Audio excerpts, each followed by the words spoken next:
natin ang nagtatrabaho at naninirahan sa gitnang silangan at nagkaroon na po ng putukan sa gitnang silangan. Matagal na pong inaasahan ito dahil alam naman natin na iba talaga ang tripping ni Trump ngayon. No? Binabaliwala niya ang international law na nagbabawal ng paggamit ng dahas, lalong-lalo na kung ito ay nakalaan para kontrolin ang tanging yaman ng isang bansa. Ginawa po ni Trump ang paglusob sa Venezuela dahil siya ay nais na niyang makontrol ang oil reserves sa Venezuela na pinakamalaki sa buong daigdig. At ngayon naman po ay ayun, binobomba ang Iran at alam naman po natin yan, yan ay pagkaka-interest din sa oil reserves ng Iran. No? Dahil alam naman natin na isa sa major oil producing countries ang Iran. Pero ang tanong, sa kabila ng katotohanan na nagpuputukan na sa gitnang silangan, nasaan ang ating bangag na presidente? Ano ba ho talaga ang magiging impact na itong putukan sa gitnang silangan sa ating mga Pilipino? Well, ang una-una, yung kaligtasan ng ating at least 1 bilyong mga nagtatrabaho sa gitnang silangan. Hindi naman po localized ang conflict. No? Lumawak na po ang conflict dahil ang Iran gumante sa pagkakabomba ng Israel at ng Amerika sa kanya sa pamamagitan ng pagbobomba din ng UAE, pagbobomba rin ng Qatar, pagbobomba rin ng Oman, kung hindi ako nagkakamali. No? At syempre, dahil ang Israel ay involved dito, kasapi na rin ng Israel. Alam niyo, nakakatakot dito sa gerang ito, hindi lang dun sa kaligtasan ng ating mga mamamayan na halos 1 milyon dyan sa gitnang silangan, kung hindi yung probability na ito ay lalawak pa. Bakit? Kasi nga po ang Iran, talagang tinatarget niya yung mga base militar ng mga Amerikano na naka-locate doon sa iba't ibang bansa ng Middle East. Kaya nga po, tinarget niya ang Qatar dahil meron doong pinakamalaking US base ang Amerikano sa gitnang silangan. At ang tanong, kailan kaya tatargetin ng mga Iranians ang base militar dyan sa Pilipinas na pinakamalaki rin sa Southeast Asia? No? Dahil ang mga base militar ng Amerikano, hindi na sila nagpapatakbo. Tayo mga Pilipino na nagpapatakbo dahil sa EDCA talagang pinayagan ni Bangag Jr. na dagdagan pa. Assuming na it was Noynoy na pumasok sa ganyang kasunduan, ang ginawa naman ni Noynoy ni Bangag Jr. Halos dinoble yung mga base militar na ibinigay niya free of charge para gamitin ng mga Amerikano. So ngayon, dahil talagang ang pagganti ng Iran ay pananarget ng mga base militar ng mga Amerikano, may posibilidad na pati tayo talaga matarget ng mga Iranians. Hindi ko po sinasabi na gagamit sila ng intercontinental ballistic missiles, pero pwede sila magpadala ng mga suicide bombers dyan, no, sa mga base militar ng Pilipinas para lang iparating na talagang ang Iran ay gumaganti at kayang tumayo laban sa mga Amerikano. Ano pa ba ho mga maging epekto nito? Natural, alam na natin yan. Bukod sa immediate kaligtasan ng halos 1 milyon natin mga kababayan dyan sa gitnang silangan, na ang sabi ni Bangag ay magpapadala raw siya ng Navy ship. Alam mo ba, napakabobo po ng ganyang desisyon. Unang-una, sinarado na nga po ng Iran yung isang strait na pinagdadaanan ng lahat ng mga langis. Meron po kasi isang strait dyan na dinadaan ng lahat ng mga oil tankers na kontrolado ng Iran. Dahil itong strait pong ito ay katabi ng kanyang teritoryo. Paano naman makakarating doon ng kahit anong barko? Sinarado na ng Iran yung strait na yan. Hindi na makakadaan ng kahit sinong barko dyan. So bakit ka magpapadala ng warship? Pangalawa, ang gray ship po ay nagpapahiwatig na ikaw ay nakikipagdigmaan. Dahil nga merong base militar ang mga Amerikano dito sa Pilipinas, baka sabihin ng Iran, kaya nagpadala ng Navy ship, dahil nakikisali na sa gera ang Pilipinas, lalo pa tayong mabubomba, no? Di ba po? Kaya nga po, yan ang hirap sa mga bangag na hindi man lang nagtapos ng kolehiyo, hindi alam ang ginagawa, hindi alam kung ano magiging repercussions ng kanilang mga desisyon, gaya na pagpadala ng isang Navy ship. Tayo nga po, nawala sa atin ng Scarborough Shoal dahil mga panahon ni Noynoy, nagpadala siya ng Navy ship, no? Samantalang ang China ay palaging Coast Guard. Kasi ang Coast Guard ay civilian, ang Navy ay or gray ship ay military. So kapag nagpadala ka ng military, handa ka na gumamit ng dahas. No? So yun ang ginawa ng China. Forever na tayong pinatalsik doon sa Scarborough Shoal at kahit anong pagtanggi ni Trililing, hanggang ngayon marami naghihinala gaya nung nasirang JPE na kaya nawala sa atin ang Scarborough Shoal dahil nga sa mga gawain niya si Trililing. Pero bukod pa dun sa kaligtasan ng ating mga mamamayan sa Middle East, bukod pa dun sa posibilidad na pati tayo po pwede ng targetin dahil ang mga Amerikano ay nasa mga base militar na nasa bansa natin na pinayagan ng Bangag Junior, siyempre, ang pinaka-immediate na concern natin, magtataasan na naman ang presyo ng langis dahil sa putukan, lalong-lalo na yung strait na pinagdadaanan ng mga tankers ay sarado na. So, anong impact niyan? Well, ibig sabihin, mas mataas na naman ang presyo ng langis at gasolina sa Pilipinas. At kapag nagtaas ang presyo ng langis at gasolina, magtataasan ang presyo lalong-lalo na ng pagkain. Dahil pinaka-importante, dahil ang pagkain naman, para makarating sa ating mga hapagkainan, isinasakay sa transportasyon. Tataas ang presyo ng pataba, tataas ang presyo ng insecticides dahil lahat po yan ay merong ginagamit na petrolyo. Tataas ang presyo ng kuryente. Na pag tumaas ang presyo ng mga bilihin, ano naman mag-epekto dyan? Well, tataas ang hanay ng mga gugutom. Kasi ngayon na hindi pa ganun kataas ang presyo ng langis at gasolina at ng pagkain, kalahati na ng populasyon natin ay nagugutom. Ngayong lalo pang tataas, ine-expect ko po kapag ito'y nagtagal, baka umabot po ng 3/4 ang hanay ng mga Pilipino na magugutom. Matindi pong problema yan. Kung ngayon na kalahati ay matindi na ang problema natin, mas matindi pa po kung tataas pa lalo at magiging 3/4 ang hanay ng mga nagugutom. Bukod po dyan, mawawalan lalo ng balor ang piso. Bakit? Kasi po, nagkakagulo. So kapag merong gulong ganito, ang kumpiyansa sa dolyares ay lumalakas. Mas gusto ng mga tao na yung kanilang mga pera ay i-convert into dollars. Pero bukod pa po dyan, dahil nga po tayo nag-aangkat ng langis at yan ang ating pangunahing inaangkat sa pandaigdigang merkado, mas magiging mahal ang langis at dahil po dyan, mas mawawalan ng balor ang piso. At kapag nawalan ng balor ang piso, ayan po, dadagdag pa rin yan sa pagtaas ng presyong bilihin, bagamat yung mga kaanak na mga OFW makakinabang. Pero bago kayo magdiwang mga anak at mga kamag-anak ng OFW, maski na tumaas pa ang piso na nakukuha nyo, kung mas mataas naman ang presyo ng bilihin, wala rin pong ibig sabihin yan. Kasi ang mangyayari dyan, together with yung devaluation ng peso, tataas po yung inflation. Mawawalan ng balor yung ating pambili ng mga kalaakal, kasama na ang pagkain. At bukod pa po dyan, bukod doon sa mas mataas ang langis, syempre pagrenta ng mga oil tankers na kinakalap natin sa Pilipinas, mamamahal na rin dyan. At saka yung mga insurance coverage mamamahal na. Lahat po yan ay ipapataw nila, ipapasa nila sa mga mamimiling Pilipino at makukuba na naman tayo talaga sa napakataas na presyo ng bilihin.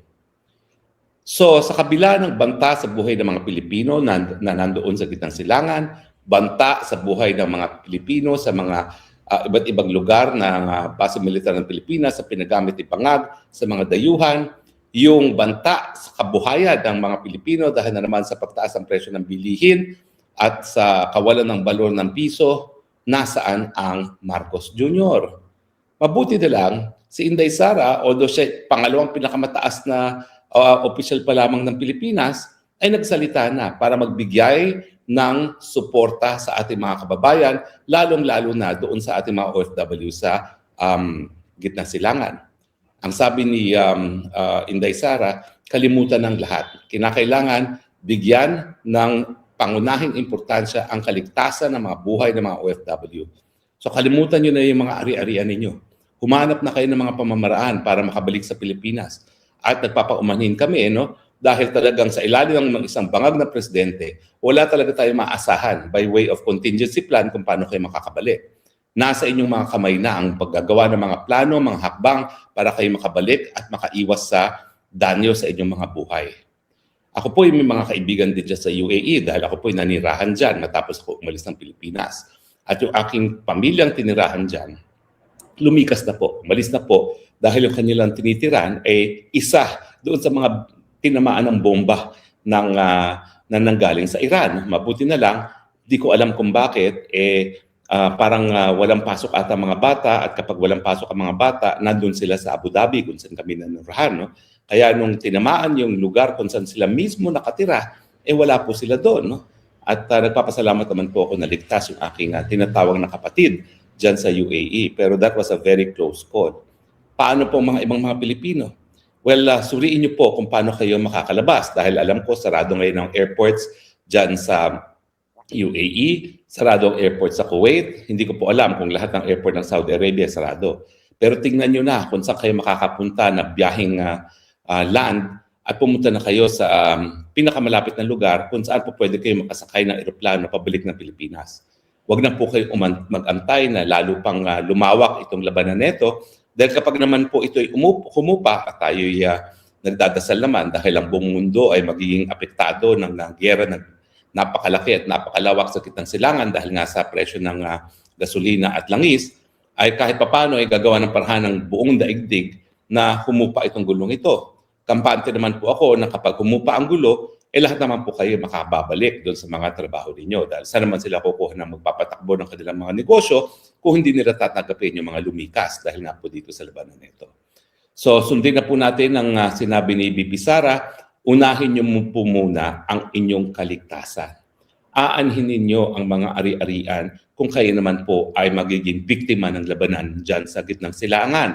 Mas mabuti pa po, siguraduhin natin ang ating mga buhay dahil kahit anong mawala sa atin pagdating sa ating mga ari-arian, mababawi naman po natin yan habang tayo buhay. At saka sabi naman ng Panginoon, no, seek ye first the kingdom of God, and everything shall be added unto you. Magdasal po tayo sa kaligtasan, pero yun nga po, alalahanin natin ang pagkakaiba ng liderato kapag ang tao isang nasa tamang pag-iisip at ang tao isang bangag. Nung panahon ni Tatay Digong, napakabilis po ng response para po tulungan ang mga Pilipino na nais umuwi. No? Ang nakakalungkot po, bagamat ang mga personalidad na nanungkulan doon sa OWA ng mga panahon ng COVID at iba pang sakuna, gaya ni Hans Kakdak, ay naarariyan pa rin sa Pilipinas, para bagang hindi sila talaga nagpapatakbo ng DMW, para bagang ang mga crony ni Lisa Tanas ang siyang nagpapatakbo at ngayon ay kulang tuloy ang response. Mantakin nyo, mahigit 24 oras nang nakalipas, ni wala tayong naririnig sa presidente. Wala man lang kahit itong mensahe para man lang magkaroon ng pag-asa at magkaroon ng paghupa ng damdamin ng ating mga OFW dyan sa gitnang silangan.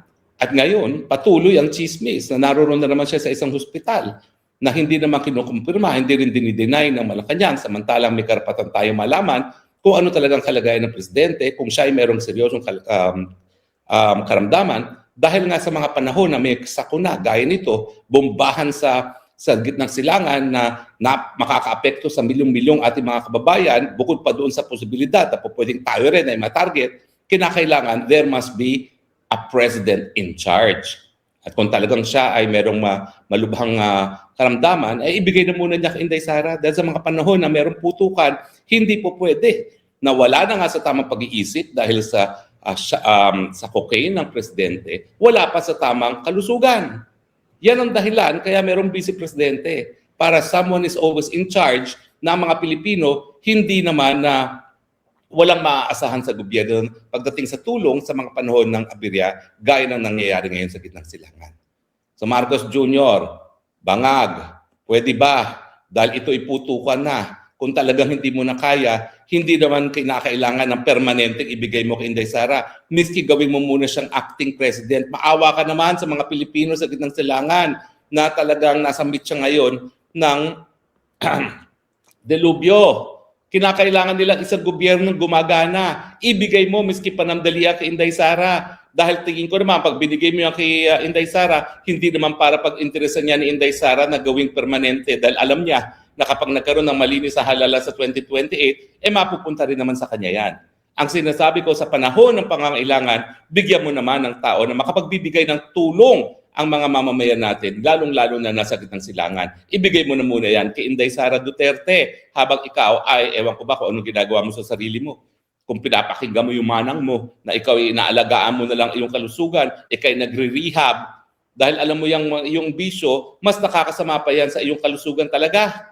Yung diverticulitis mo. Sos Maria Josep, yan ay prone ikaw sa infection. At dahil ikaw ay prone sa infection, baka mamyaya isang kidney mo, magkaroon ng infection, isa-isang kidney mo na nga lang yan, di tigo ka. Bilang Kristiyano, hindi ko naman pinagdadasal na ikaw ay magurgur, na hindi ko naman pinagdadasal na mga bulate ay ikaw ay kagatin na. Dahil yan ay kasalanan bilang Kristiyano. Pero nagdadasal ako na thine will be done. And I think part of thine will be done is ibigay mo na yung pamumuno sa tao na talagang magbibigay pag-asa at magbibigay na tunay na tulong sa mga Pilipino ngayong talagang nasa gitna tayo ng delubyo. Ang nakakalungkot mga kaibigan, no?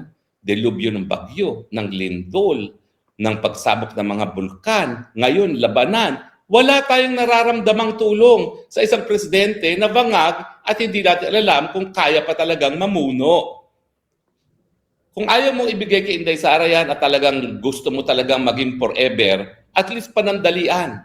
Habang meron pangangailangan, ibigay mo muna yung liderato ng presidente, pagiging presidente, kay Inday Sara. At kung sa tingin mo, ikay malakas na, di bawiin mo muli dahil ang termin mo naman ay talagang hanggang 2028. Kaya nga lang, kung talaga may meron ng balakid para maibalik sa iyo kapangyarihan, wala nang dahilan para ikaw ay maging presidente muli. Pero sa ngayon, dahil hindi mo naman naibibigay ang tulong na kinakailangan ng mga Pilipino sa gitnang silangan, pwede ba ibigay mo na ang pagiging presidente kay Inday Sara? Kailangan nila ng tulong. Hindi po pwede, nahayaan lang natin sila lumangoy galing sa karagatan ng gitnang silangan papunta ng Pilipinas. Hindi naman sila po pwedeng mamangka lamang. Kinakailangan nila ng coordinated effort para sa repatriation. Isang bagay na mukhang hindi mo na kayang pamunuan.